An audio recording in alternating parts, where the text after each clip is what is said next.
Alright, here we go. We first make a little plate with tinfoil all around it and a little clump of tinfoil and cover that just so it's not so dense, the clay.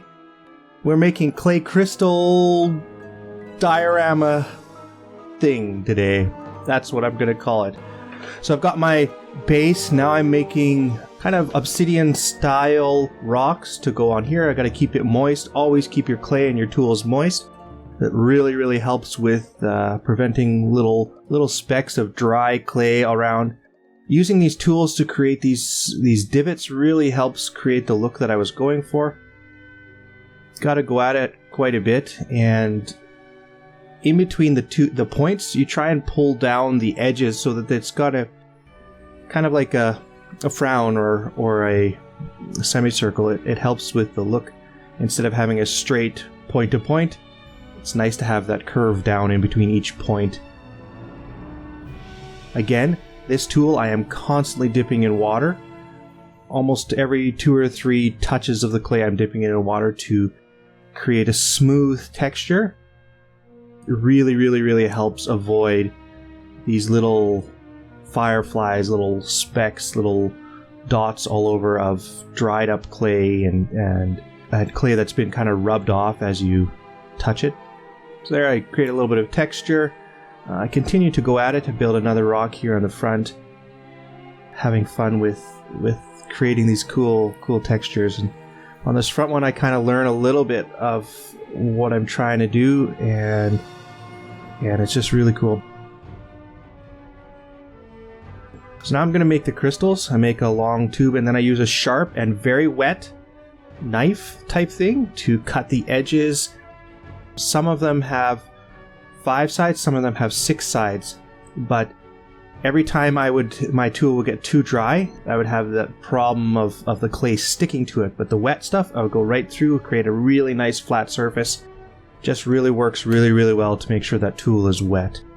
I am doing a scoring and slurry technique, so what that is the bottom of each of the crystals I kind of score, and then I put a little bit of water on there and kind of slurry it up. And the same thing where I'm putting that, I score it in slurry and then you press it in, and it really works well to stay.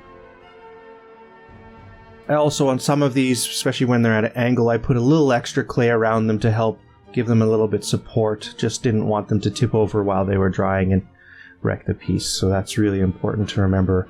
The angle your things are sitting at to need greater strength to hold them in.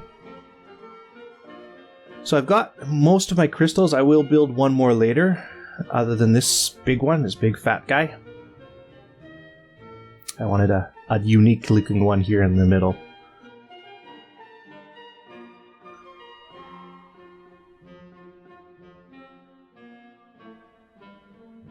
And here we go, we're adding just random clumps of clay.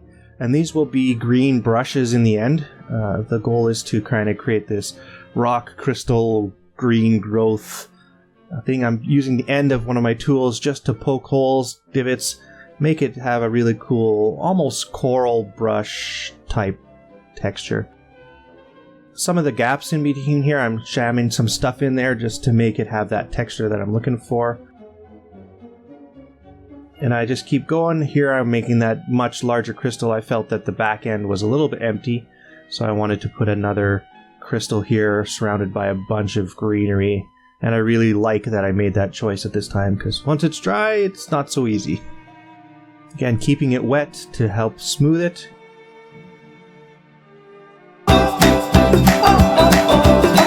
Now we're going to paint. Most of the colors needed several layers, especially the gray because the clay came through. Adding the green really quickly here. And just painting. I'm just painting the base coat to start. We'll do textures and refining in little grooves and gaps a little bit later. We're going to do a second coat of gray. And then black is going to come on of all these obsidian rocks, and this is not the final color, this is just the base color again. So got to get into all those cracks and grooves, and it's really tough not to paint the things that are next to it, but that's why I'm lifting up, moving around, trying to get all the right angles, and also trying to show you guys the angles that I'm painting. Now on the crystals here, I'm putting black lines in the middle of the sides because I want the center of the sides to be darker, and I want the edges and the points to be brighter. And they're going to be a purplish blue with some highlights along the edges. So here we're painting them.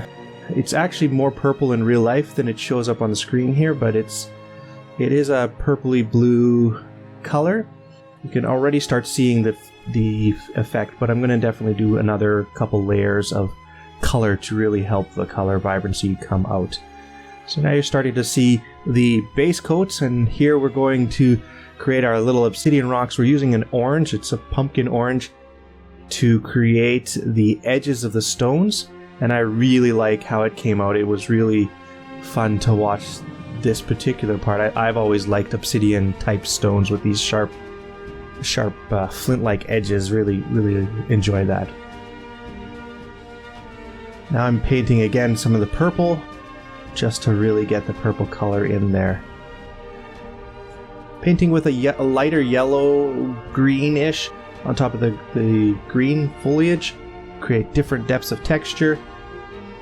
And here we go with the crystal edges. I'm using a bit of a pink. I know it dries darker, it kind of dries more transparent than when it goes on.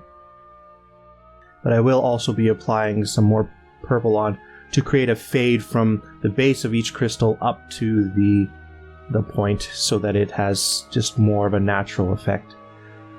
I do use a brighter pink on some of the corners, and then also a little bit of white on some of the corners, which I'm not doing yet, but just filling in gaps, painting. So here we go, and now we got this nice shine effect on each of them.